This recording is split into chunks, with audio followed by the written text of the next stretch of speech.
roasting our vegetables, in a medium-sized bowl, you're going to place 3 separate types of bell pepper. Each bell pepper is measured out at 5 tablespoons. 2 tablespoons of red onion. What you're going to find is that this gives it a great fiesta type feeling to your taco.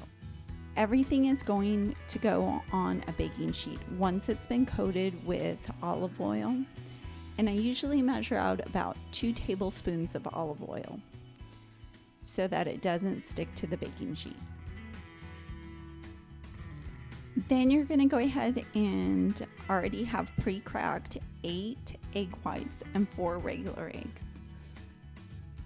You're going to go ahead and add that mixture to your roasted vegetables.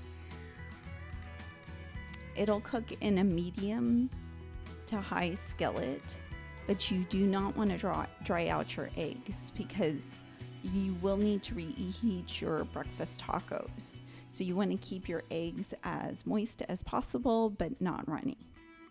So I found these curb counter tortillas. They have the same texture as real flour tortillas, but without the lard and the white flour component.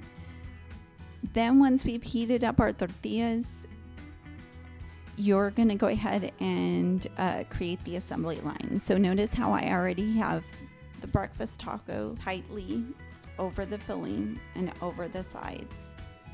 So you can either freeze them by placing them on a baking sheet so that it's one level and that they lay flat so that they freeze uniformly, or you can store them in a gallon-size Ziploc bag for long-term storage.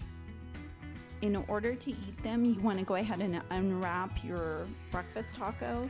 You're going to microwave it for 1 to 2 minutes or until warmed through.